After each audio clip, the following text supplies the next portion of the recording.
What it do is your man Savalas. The SABA checking in with Mark Clark in the Sports Parade Magazine podcast. Y'all go ahead and give him a call at 713-553-6370. Y'all hit me up at Savalas.com. He give it to you straight up with no chaser. Just how I like my yak. Call 713-553-6370 for rates. And now, without further ado, the man, my main man, he's a bad man, Mark Clark.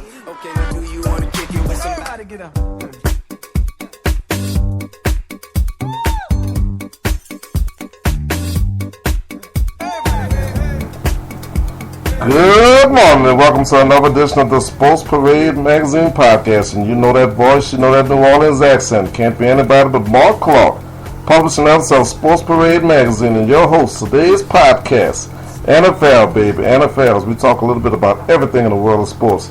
And we want to thank you for joining the Sports Parade Magazine podcast for Tuesday, October 8th. And this is the fastest growing sports podcast in the nation. That's right, baby. Over 45,000 listeners. And we want to thank everyone, all of our great listeners, and all of the great sponsors that make the Sports Parade Magazine podcast come to you. And one of those great sponsors, one of our first sponsors, that's right, baby. You got it. LaBerge Casino. LaBerge Casino and the My LaBerge Rewards. LaBerge Casino, Lake Charles. And when you talk about October, you're talking about jam-packed. Starting with, get your tickets right now to Bare Naked Ladies Concert. Bare Naked Ladies Concert. That's going to be Friday, October 25th. The Bare Naked Ladies Concert. Friday, October 25th, 9 p.m. at the LaBerge Event Center. Tickets are $45. Give them a call, 1-800-745-3000. That's 1-800-745-3000 to get your tickets to Friday, October 25th concert of the Bare Naked Ladies. In October, you know that's the bewitching time, Halloween, where there's Tricks or Treat slot tournament every Wednesday in October. That's right, tomorrow. Every Wednesday in October at LaBerge Casino, Lake Charles, $10,000 Tricks or Treats slot tournament. You earn 250 points and receive a comp entry into the business center for that tournament, and $50 gets you unlimited space and time. I tell you what, you have to join that slot tournament and get your chance at that $10,000. And if you like dressing up for Halloween and you like to have some costumes like I've been known to do, well, guess what? You have to go to Jack's After Dark. Jack's After Dark Bar and Grill, one of the best at LaBerge Casino, Lake Charles, for the annual Halloween contest. $10,000 at stake. That's right, $10,000. $5,000 will go to the first place winner, $2,500 to the second place winner, and $1,500 for the third place. That's right, Jack's After Dark in LaBerge Casino, Lake Charles, $10,000 Halloween costume contest. Thursday, October 31st, doors open at 9 p.m. There's a $15 cover charge, but guess what? You're going to be dressed up anyway, and you want to have a good time, and you want to have a chance at $10,000. And don't forget, every day in October at LaBerge Casino, you have a chance to win $100,000 every Sunday from 1 to 4 p.m. at LaBerge Casino, Lake Charles. From 1 to 4 every Sunday, you have a chance to win your share of $100,000 in cash and bonus rewards. Just make sure you get your entry in Thursday before that Sunday, prior to 3:55, to have your chance at LaBerge Casino at that $100,000 progressive cash and bonus rewards at My LaBerge Casino, Lake Charles, and My Choice Rewards. Okay, before we get into the review of Week 5, we're going to clean up a few things in the NFL. You know, there's been a lot of protests and a lot of people weighing in, including the President of the United States, on the Redskins and the mascot. And there's been a lot of pressure that's been put on owner Daniel Snyder and Commissioner Roger Goodell and the NFL to change it. It's offensive to a lot of Indians, because people have to understand the term Redskins dates back to a time when there were bounties on Native Americans, and those bounties were for the bloody scalp of the Native American men, women, and children. And that's where the term Redskins came from. Of course, you know, the history of the team, I don't think there was any intended slight, but nonetheless, it is a slight. And when you're dealing with any minority or any group of people that are deeply hurt, deeply offended, deeply troubled by something in the not so glorious past of this country, I think it's really going to put too much pressure on Daniel Snyder and that Redskin and the NFL to change the mascot of the Washington Redskins. And let me tell you, the Redskins are one of my favorite teams. One of my favorite teams. I mean, I love the Redskins. I've always watched them, always gone out there. So I understand, you know, when people say, "Well, I don't want to do that. I don't want to have to change it," in terms of Daniel Snyder. But you can't have something that offensive and think that it's going to be a situation that you can just go on and not remove that mascot and that nickname. I think there's going to have to be a change. That change is going to have to come. And when you have the President of the United States and members of Congress weighing in on this, I think it's just going to be a matter of time before that comes to an end. I think it's reaching a boiling point, and you're going to see more and more pressure put upon them.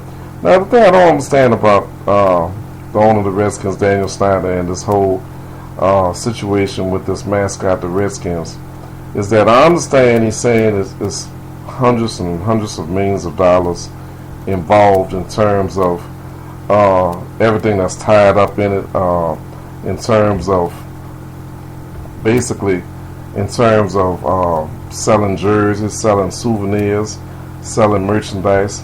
I understand that feeling that, okay, I have too much invested in this, why would I want to do this? One, it's the right thing to do. It's the right thing to do, and it'll remove something that's going to be a major obstacle of protest over the years. Another thing I don't understand is that if he were to change it, let's say he changes this mascot to whatever it is, it's a contest, it's among the Washington, D.C. faithful, whatever the case may be. Once this is changed, once that move is made, I think it's going to open up the doors for them to sell even more merchandise, because no one's going to wear old stuff. Everyone's going to want to wear the new stuff. Everyone's going to want to be associated with the new mascot. So I think he's being short-sighted in not thinking long and hard about changing the mascot of one of the long-time legendary franchises, the Washington Redskins. Also, speaking of future NFL players, South Carolina, Jadeveon Clowney, the all-everything, the presumptive number one pick in the NFL defensive end. That is, of course, if there's not a quarterback that a team needs that wants that quarterback to be their franchise player. But Jadeveon Clowney hasn't gotten off to that great of a season in South Carolina for the old ball coach Steve Spurrier. Hasn't been actually playing well. Has been accused of taking plays off, and surprisingly to the coach, he did not play Saturday. And Steve Spurrier said he didn't know that he wasn't going to play. He just told him right at kickoff, "I'm hurt and I'm not playing from some sore ribs." Now, many in the NFL, on the condition of anonymity, have said, "Well, you know, that's just the way it is. That's the way it is. There's nothing to see here. Keep it moving. That's not going to affect his stock." I find that hard to believe in today's day and age, when you see all of these massive busts, when you see guys that are given tons and tons of money over the years at different positions in that first round, particularly high round, top 10 first round picks, top 5 first round picks. I find it hard to believe that there wouldn't be some warning signs to one, a guy that already has the albatross of the appearance of taking plays off. Now you're going to be in a situation where he's telling the coach he's not playing. This is not coming from the trainer. This is not coming from a medical source. This is just him saying, "I have some bruised ribs. I'm not playing. I'm not going to jeopardize," allegedly, through the influence of whoever it is, friends, agents, people that quote-unquote have his best interests at heart. Take these plays off. You don't want to get hurt. This is going to cost you your big dollar contract. Well, I tell you what, it's going to cost him his big dollar contract, because there's a big difference between, say, you go at the number 3 spot and you go at the number 13 spot, or you go at the number 9 spot. I think there's going to be a big difference in terms of that pay and where it's slotted. particularly if you do come back, as I'm pretty sure you will next week, after sitting out this game and telling your coach, surprising him, not preparing the coach Steve Spurrier for you not being in the game, and you're competing for an SEC championship in the East. I mean, that's a big thing. It's basically like you're quitting on your team. And some will say, well, the players understand, but I think in the long run, this kid is getting some bad information. And if I was NFL general manager, there's no way in hell that I would be invested in multi-years and millions of dollars in somebody that I question their character, their commitment to the game. And when you act like a prima donna, and basically a lot of your prima donna status comes from a bowl game last year when you blew up a running back in the hole and almost knocked him out. And that's really the quote-unquote ESPN generation highlight jacked up moment that's basically made your name, made your proverbial bones. Because let's face it, there are a lot of guys that have talent. There are a lot of guys that are athletic. There are a lot of guys that look like a freak of nature, but not all of them are going to be the quote-unquote the Bruce Smith, quote-unquote the Lawrence Taylors of the league. Not all of them are going to be Hall of Famers. And if this guy approached me like this, I'd be very, very skeptical. So keep that in mind as we move forward, as the Vanderbilt season begins, because I think he has a lot, Jadeveon Clowney has a lot to make up for, because right now just does not look right. Okay, week 5, I'll tell you what, they had some fireworks. Broncos 51 over the Cowboys 48. Let me just say this. Everyone's talking about how great of a game this was, a legendary game. I'm sorry, I'm old school. If you're putting up 50 basically on each side, why is that such a great game? That means there's absolutely no defenses at all. And this is on another subject that we'll get on the Sports Parade Magazine podcast on a later date. But what I don't seem to understand is, all of this praise for Peyton Manning, Drew Brees, Tom Brady, and you can go on and on down the list, and they're shattering records. These records mean nothing. With all due respect for my quarterback of my team, Drew Brees and New Orleans Saints, these records mean nothing because the players of this generation are playing under a different set of rules. The NFL, to me, has almost turned this league into flag football. You can't touch the quarterback. Okay, I understood. That's the franchise. That's your meat and potatoes of every NFL team, of the brand, and you have to protect the brand. Okay, I understand that. I get that. As long as they don't come out of that pocket, as long as they slide when they do come out of that pocket, I understand that. But at the same token, it's kind of strange when, you're making these rules where you've basically castrated the defense. Defensive backs, safeties, corners, they have absolutely nothing they can do anymore. Nothing at all. They can't put their hands, they can't hand check, they can't hit you after 5 yards.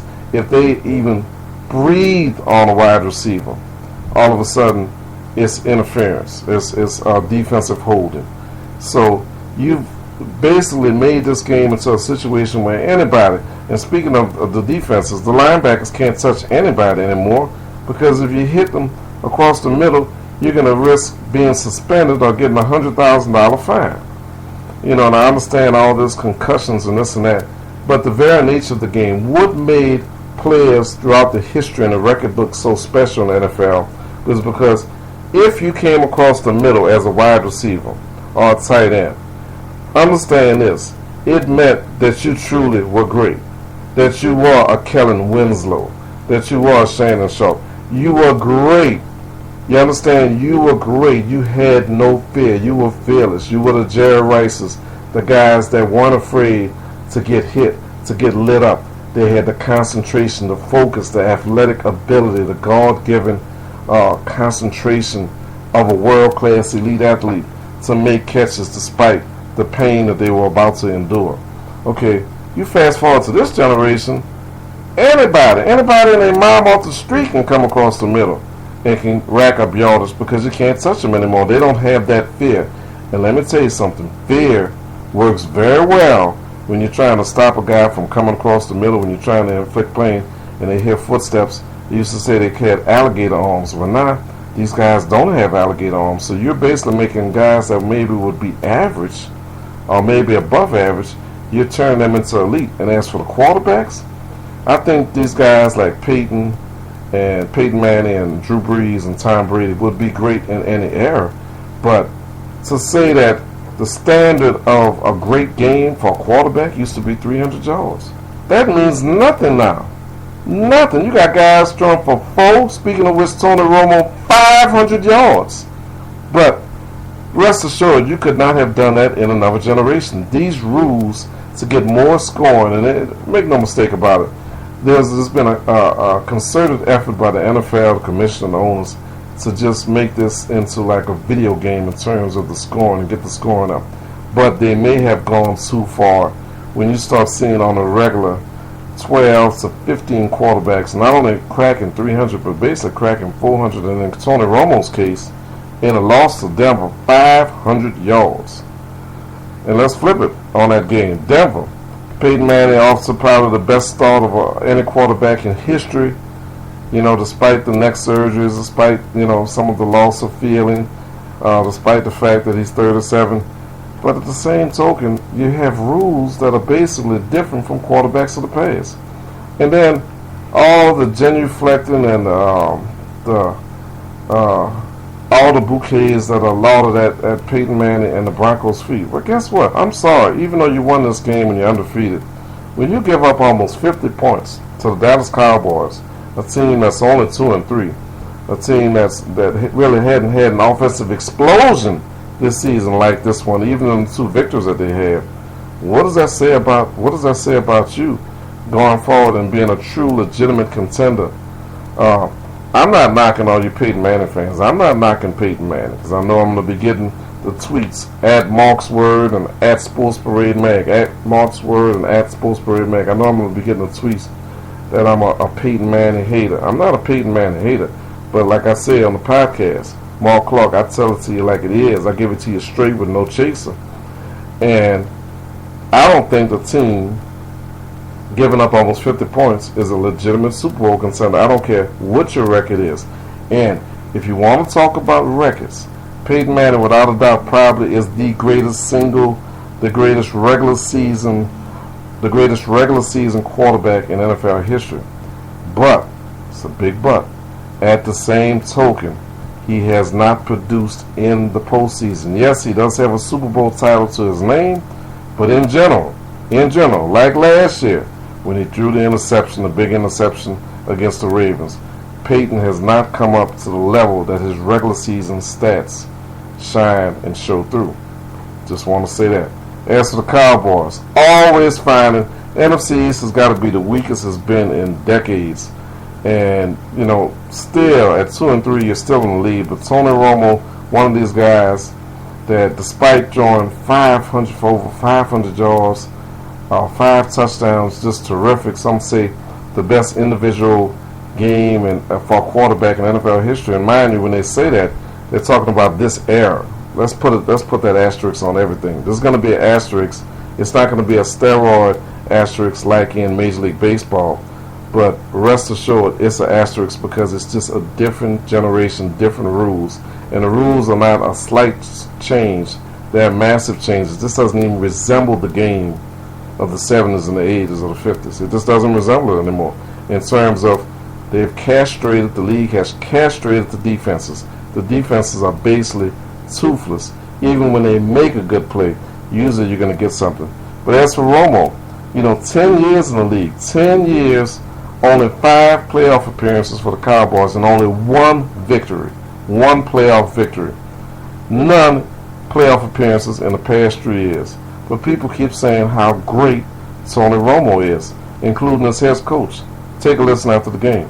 Tony was brilliant today. I thought he played as good a football game as I've ever seen him play. Unfortunately, it didn't end the right way. They did a good job making a play at the end of the ball game. That was the critical play of the game. It allowed them to ice the game at the end, and we didn't do what was necessary to win the game. That's a damn good football team. Yeah, it is a damn good football team. Well, what does that have to do with anything? It keeps saying it's a damn good football team. It's a damn good football team. Yes, Denver is a damn good football team. But Tony Romo did make the mistake. You know, it's like saying, it's like you're a surgeon. And you say, you know what? This surgeon, I have a cousin that's a surgeon. He is the best surgeon that you could ever imagine. I mean, he's just terrific. He's a brain surgeon. He's fantastic. There's only one thing.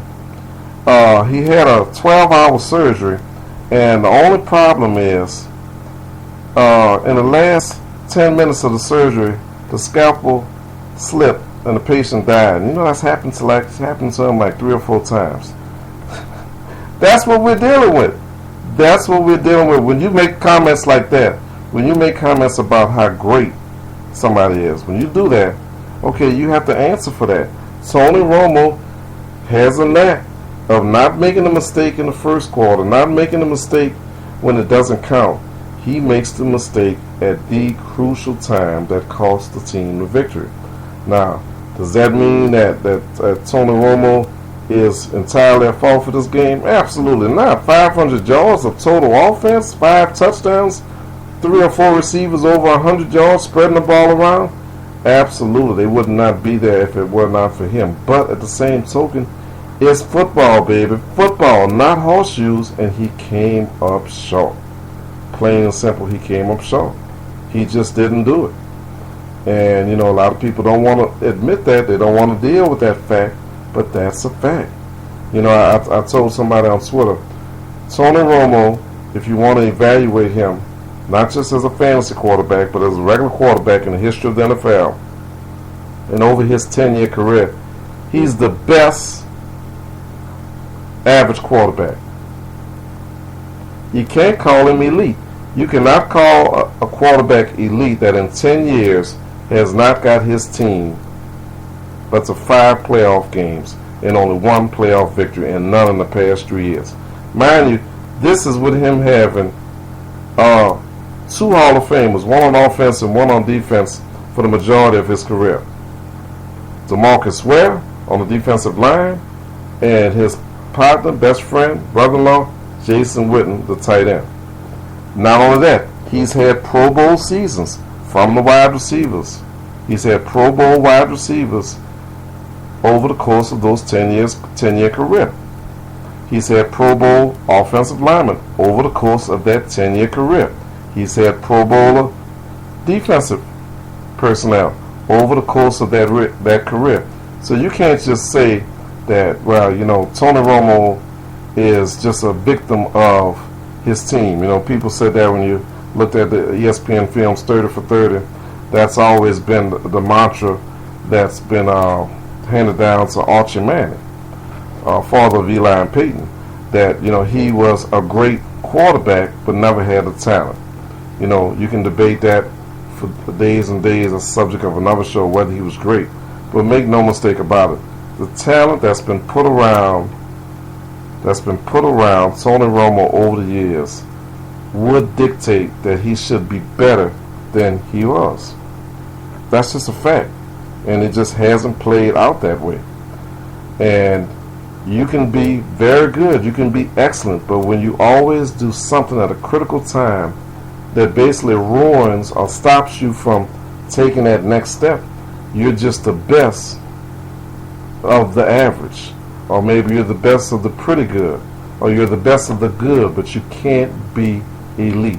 And definitely you cannot be the best of the best. Alright, speaking of fools, we got 2 fools. The first fool, Houston, Texas fans, media, organization, everybody that said, we're going to the Super Bowl for the past 2 years. We're going to win a Super Bowl. Get this right. Until you show consistently that you can win big games, that you can win divisions and playoff games. Why are you talking about the Super Bowl? Until you can get over that proverbial hump. I remember they were rolling last year. Got to Monday night game against the Patriots and were just bombed out of the building. And it was because Coach Kubiak and company said, well, we put a little bit too much pressure on ourselves on that game. That statement last year in itself summarizes the mindset of the Texas organization. You think that Bill Belichick and the Patriots put a whole lot of emphasis on that game last year, that Monday night game? Hell no! It's about the ultimate goal, which is the playoffs and the Super Bowl. This team thinks that they should be ordained to be champions. And that's a dangerous thing when you have the mindset like that, but you haven't done anything to put the proverbial skins on the wall in terms of meeting that ultimate goal, that ultimate litmus test of a truly Super Bowl champion. And they haven't come close, and just though in their own minds they are. And speaking of which, I've said it again, I've said it over and over again. Matt Schaub will never lead the Houston Texans to the Super Bowl. Never. Said it a year ago, said it the year before that, and I'll say it again. I said it 3 years ago. Now you fast forward to this year, therefore a lucky bounce here or there, this team could be 1-4 or 0-5. They got totally humiliated the last few games, and Sunday night was no difference as the San Francisco 49ers destroyed them. Simply destroyed them 34-3. And get this, Matt Schaub, his 4th straight game with a pick 6. Think about this. They got guys that'll go a whole year and maybe not get a pick 6 in terms of quarterbacks. This is his 4th straight game with a pick 6. 4 straight games with a pick 6, despite the other things. And even before that, you had people in Houston burning his jersey. Which, let me just say this. It's one thing when you talk about teams, legendary bad teams like my Saints were in the 70s and 80s. And you had the Aints and the paper bags and all that. Jacksonville Jaguars this year that are going to really struggle to win any game this year, particularly when they go up against Denver this weekend. On a side note, that game against the Broncos is the highest point spread ever in the history of the NFL so far, at close to 30 points. That's how bad Jacksonville is. But to go back to the Texans, you know, it's very hard as fans to destroy a team that one has a winning record, that one has a ton of talent, and you're upset about the quarterback play.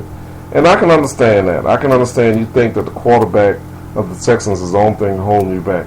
But to go just really, I think, above and beyond, you can do what you want, you're a fan, but to burn jerseys and to have local businesses with, you go to a burger place, ask for the pick 6 special in regards to Matt Schaub, and we won't tell you how much it costs, we just know it'll cost you. Ha ha ha. They'll play on words for his 4th straight game with a pick 6, but this guy has really lost all confidence. And you know, I was on Twitter and Facebook debating Texas fans last week, and they said we just need a change. We just have to make a change, and you know, we just have to work with him on the side. And I said, listen to me, Texas fans. When a quarterback is taken out, replaced, there's no going back. There's no going back. This isn't a situation where you got 2 rookies and a free agent competing for a job, and none have ever started an NFL game, and you start one for 3 games and it looks like it's not going right, so you're going to put another guy in. You're talking about the unquestioned leader quarterback of this team for the past 4 or 5 seasons. You're talking about one of the faces of the franchise in Matt Schaub. Once the decision is made to put him on the bench, there is no going back. There is no going back. This is like the same foolishness we saw earlier this year with New York in the preseason. Why did they bring back Mark Sanchez when they drafted someone to replace him? Why would you do that? Geno Smith, which we saw last night as they beat the Falcons. And you know, it's the same situation when they put Sanchez out there in the 4th quarter of a meaningless preseason game. He gets hit, he gets blown up, and he's basically over. It's done. He's going to have surgery. He won't be with the team next year. But even if he hadn't been hurt, once you make that decision to replace a guy that's been a starter that long, unquestioned leader, still relatively young, 33, 34 years old. Once that decision is made, it's over. There's no going back. Now, Schaub has been historically bad these past few games, and this year, you know, he always was a guy that, you talk about Tony Romo, Schaub was always a guy that put up really good numbers, big numbers, was more than just a manager of the game, but somehow, some kind of way, he would either throw the bad interception as he attempted the fourth quarter, last drive comeback, or he would get hit and he would fumble. Something always seemed to happen. But this year, the bottom has literally and proverbially just fallen out on him. It's just done. And you cannot come back from that. You simply can't come back. So let's go into the press conference of Coach Gary Kubiak as Sports Parade Magazine did. And let's listen to what Coach Kubiak says, and listen carefully what he said after the game about the future of Matt Schaub as his starting quarterback. Mark, but like everything I do, I'm sitting here today, and obviously we get home very early in the morning. I'm in an evaluation stage right now, today and tomorrow, trying to figure out what's the best way for us to go be successful this weekend. And every player is a part of that evaluation, and our quarterback is too. But yes, he is our quarterback. It doesn't mean anything. It just means that I'm evaluating our situation. We're not playing well enough right now. Obviously, very disappointed in turning the ball over, and I'm trying to make a decision on what I think gives us the best chance to win Sunday. So that's what I'm about. I don't know about y'all, but when I listen to that, when I hear that, I hear a guy that's about to make a move, and he's about to change his starting quarterback. And let's face it, he's tied at the hip with Matt Schaub. You know, he can go to Yates, the backup, who was forced to start 2 years ago in the playoffs after he got hurt, when they thought then that they were going to make the Super Bowl run. But the problem is, when speaking of fans, this is the problem I have when you're speaking of fans. You know, they're burning, let's say the Texas fans, they're burning Matt Schaub's jersey. They're hanging him in effigy. They're doing all these things, right? And everyone said, we want Yates, we want Yates, we want Yates. But that's the thing about the NFL. Everyone falls in love with the backup quarterback. Everyone falls in love with the backup quarterback. That doesn't mean that they can play. It doesn't mean that they can play. But the question remains, given everything that's happened to the Texans this year, and the historic fourth straight game with a pick six, can you afford to go any further? Or will this season just spiral completely out of control? Doesn't make a difference that Aaron Foster is running. This whole team is off. But let me just say this, it's affected the defense, or is that defense still good? Because even with him giving up and putting them in bad field position and throwing pick six and putting that defense behind the proverbial 8-ball, they're giving up points to teams like San Francisco that is known more for defense than offense. So, you know, with all this talk of the Matt Schaub, there's some deep problems with this team as a whole. This Texan defense is not as good as advertised. Same thing I said about the Denver Broncos defense. Same thing about the San Francisco 49ers defense. And, you know, you have all the big names of J.J. Watts and stuff, but this team has not played well on either side of the ball. They just haven't. And when you look at it, is it more than just cosmetic of, it's not really, that's to minimize, it's not going to be cosmetic if they change Matt Schaub. But they're going to have to be some things done on defense, because they just don't look good on either side of the ball. But that's what happens when you put that pressure and you say it's Super Bowl or nothing. This is our year. This is our year.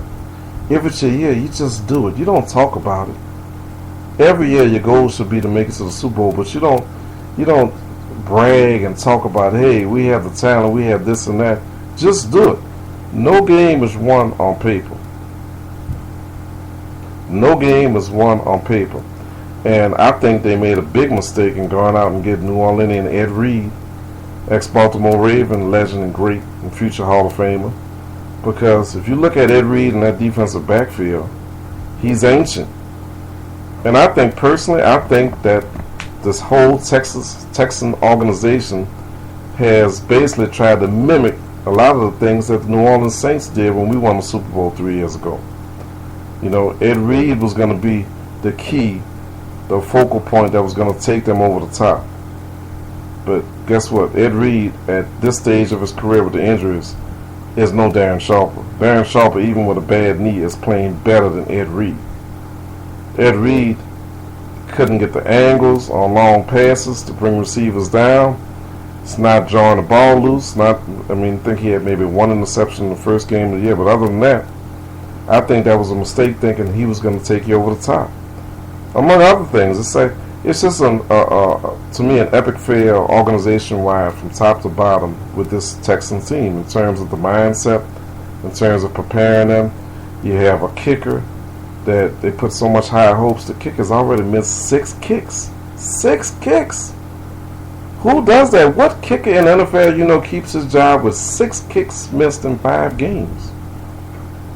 This is something that's deeply troubling, that you normally, like, after you miss the kicks, you're like, that Monday, come on, you're either not getting on the team bus to come home, or, you're going to have 3 or 4 kickers that are going to be brought into camp because they're always at the ready to practice and try out. And you could hear, in Garrett Kubiak, you can hear his own words. He seems downtrodden. He just doesn't seem like he has any answers. Not a good sign for the leader of your team that's supposed to take on your persona as a head coach. But should the decision be made, I'll say this. If you can get at least, as a coach, if you can get at least the same amount of production or somewhere near that, or if Yates can be able to manage the game, if you can do that, yes, the decision should be made.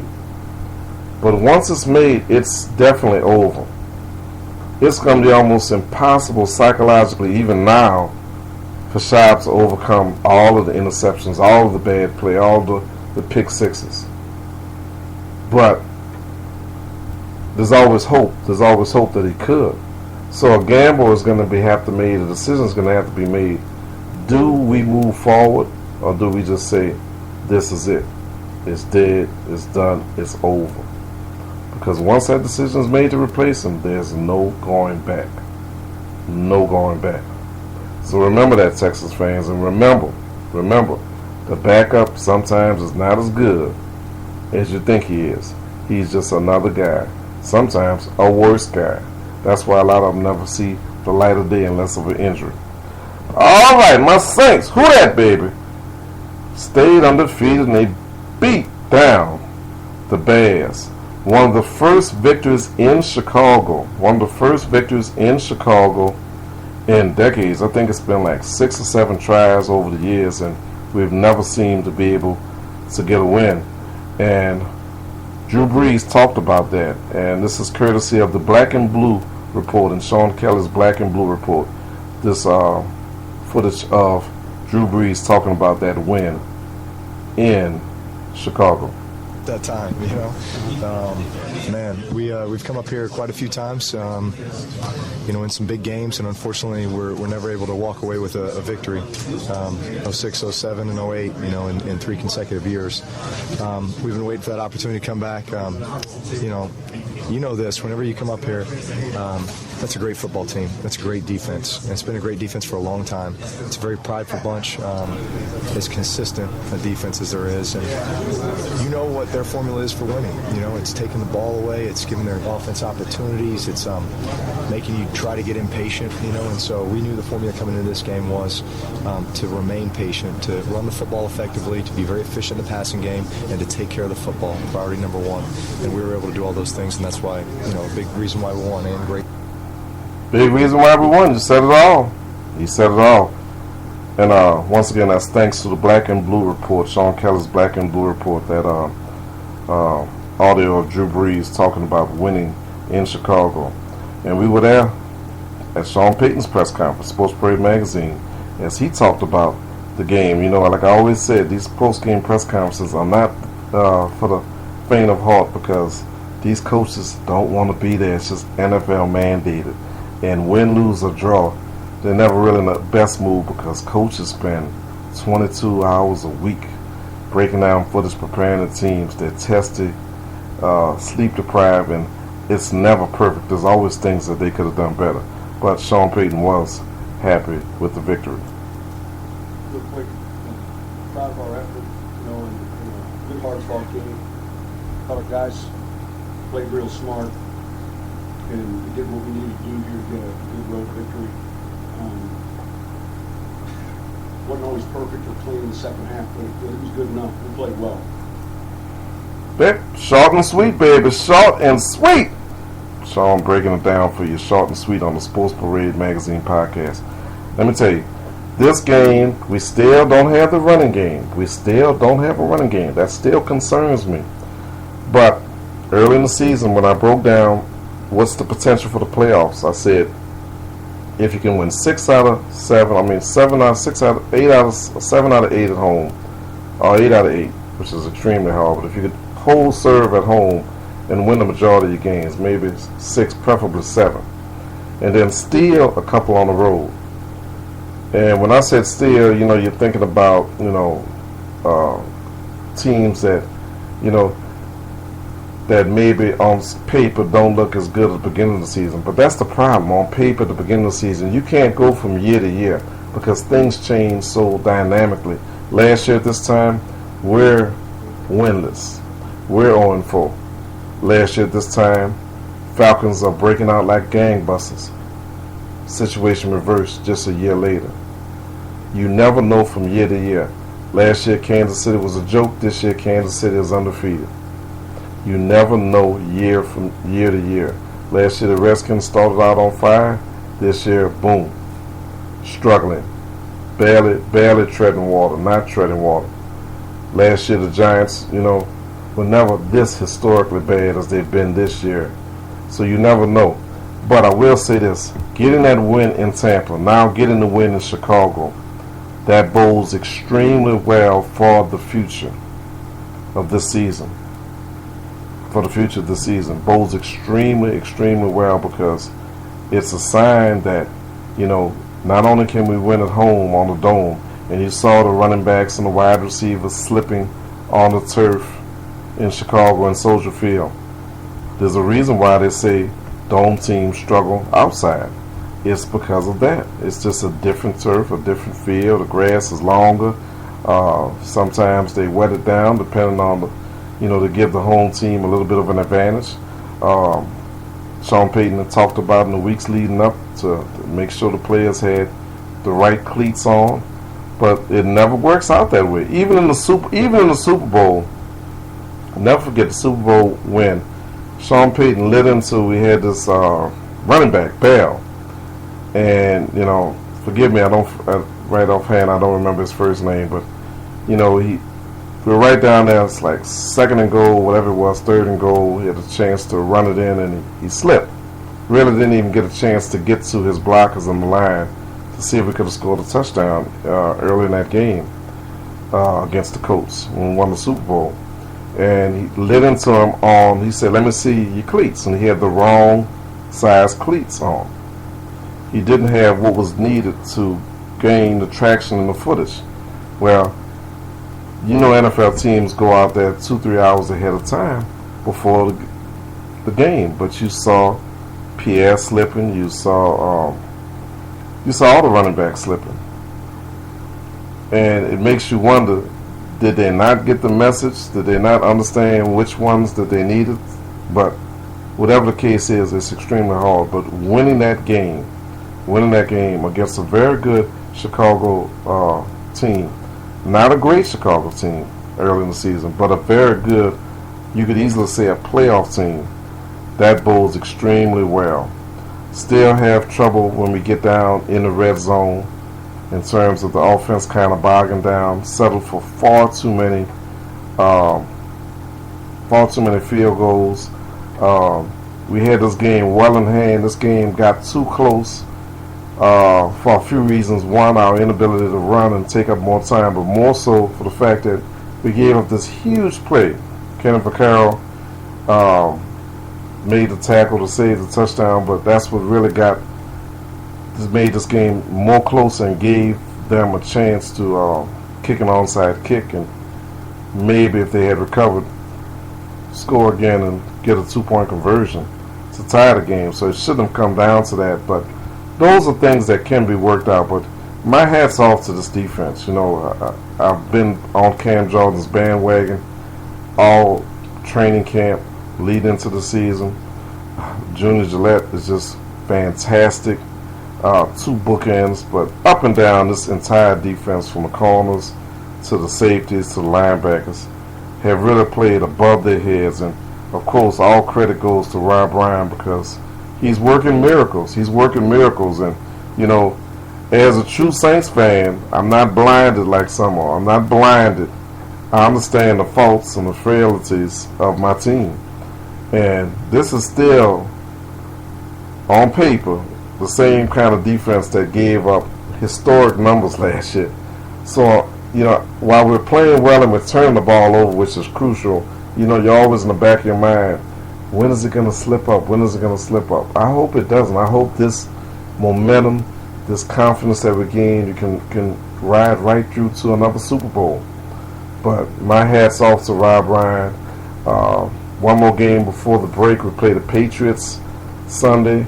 It's going to be the afternoon game. The Patriots coming off their first loss and really a bad weather game. Unfortunately for the Saints, that's going to be a game that Brady, I think, gets Gronkowski back. I think that's the game that they're targeting for him. There's going to be a lot of emotion at that game, because I think getting Gronkowski back, I think seeing all the accolades that Jimmy Graham has gotten, and I think it's going to be a mano, I'm the best tight end. I could see Belichick and Brady, particularly since he's coming back and now they have that red zone threat that they haven't had this year. I could see them feeding the ball over and over to Gronkowski, and when healthy, he can't be stopped. So the Saints are going to have to score a lot of points in this game, because I could see Gronkowski in his first game back going for over 100 and a couple of touchdowns, which opens up other players, Danny Amendola, who's been injured, Julian Edmond. Running game should not be as much of a threat. Should not be as much of a threat. Belichick is notoriously known for a platoon system. He gets down on it. Ridley's been hurt, but he wasn't doing much before that. Shane Vereen out until week 11 or 12 with that broken wrist. LeGarrette Blount, who they started, which was shocking to me, but he fumbles again in the game. No head coach likes when a running back puts the ball on the ground. But in particular, when you're given a chance, and you think Blount would have had a chance to lock that down, now you wonder if this game against the Saints, if you're going to see Bolden, if he's going to get his chance in the mix. But it shouldn't be a thing, even though the Saints obviously have deficiencies in terms of stopping the run.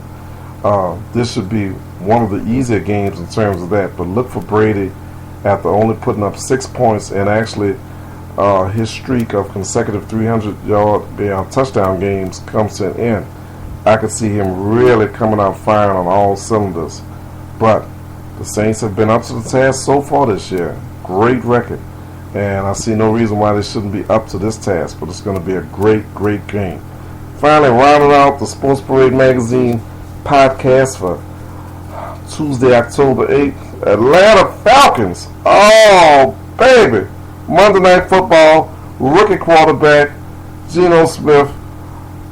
No offensive weapons so to speak of on the New York Jets team, but the Jets, Jets, come in, and on a last-second field goal, they beat down the Atlanta Falcons, the hated rival of the Saints, 30-28, sending the Falcons to 1-4. 1-4. Oh man, that's my second fool of the week.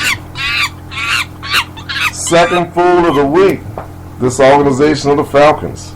So many ways to start.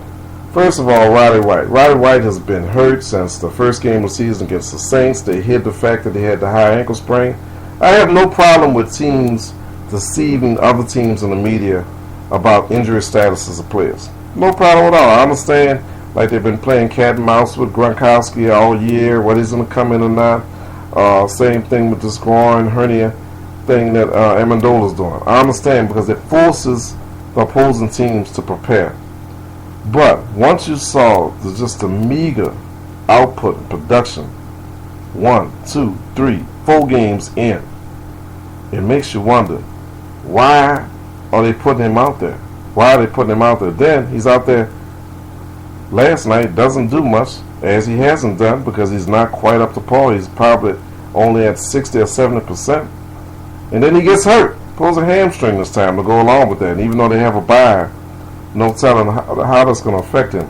But it's selfish in terms of not only letting that player play, but also at the detriment of his own team. Make no mistake about it. Roddy White, fool. Atlanta Falcons, fool. Because you basically let Roddy White play, because Roddy White has this long consecutive games of starting NFL games throughout his illustrious career. So that's more important than winning. And when you have that type of attitude, that type of mindset as a player, guess what? There's no wonder you had Super Bowl or bust as the motto. Rise up. Wise up. Don't start a hurt player, sit his ass down for 3 or 4 weeks until that ankle's healed. Don't risk the entire season trying to appease a player that's so selfish that all he wants to do is keep a consecutive game start streak intact, when he's only a shadow of his former self. 1-4. 1-4. I gotta do it. Sorry. Gotta do it. Don't get mad. Don't kill the messenger. It's just a law, Tito, and I bring it to you because I give it to you straight with no chaser. That's right, Atlanta Falcons fans. You love New Orleans, so I know you love a little second line music. And guess what? It's done. It's over. What made you say it's over? It's over. Over and done. What's over and done? Your season, Super Bowl or bust. Since 1990, teams that started 1-4 in the NFL, less than 5% made it to the playoffs. So right now, Atlanta Falcons, you have a 5% chance of making it to the playoffs, let alone going to the promised land of the Super Bowl. As you put it, Super Bowl bust, rise up. They've risen up. Game 1, loss. Game 2, struggling to beat the Rams in a comeback. And 3, Game 3 loss, Game 4 loss. Last night, the ultimate humiliation, losing to a rookie quarterback with no offensive weapons, no running backs. But he drives them down on the last second field goal, shredding your defense to win the game. Oh, the shame, the shame, the shame, the shame of it all. The dirty birds. All of the jokes about not being able to get it up, not being able to rise up. Don't get mad. Don't get mad. Take this time out to make your arrangements during the off week. Because right now, you're not 1, 2, not 3, but 4 games behind your hated rival, the Who Dats, the New Orleans Saints. And when you're 5 games back, or 4 games back, and you're facing that uphill climb and that 5% chance of ever making it to the playoffs, given that 1-4 start, I'm sorry to say, but may you rest in peace. 2013 Atlanta Falcons. May you rest in peace. It was nice. It was nice. But you're kind of taking the fun out of the rivalry by getting off to such a dreadful, pitiful start. And now, I bid adieu, fine friend. I bid adieu. Alright, don't get mad. Don't get mad, baby. Don't get mad. This is Mark Clark in the Sports Parade Magazine podcast. Don't get mad. Don't hit me up on Twitter at Mark's Word or at Sports Parade Mag. It's all about love, baby. I love my New Orleans people just having a little fun. Just having a little fun, baby. Get up. Get up on that. Thank you for joining me for the Sports Parade Magazine podcast. Loved having you, enjoying you. Tell your friends about it, listen, and remember, I give it to you straight with no chaser, baby. We'll be right back at you tomorrow.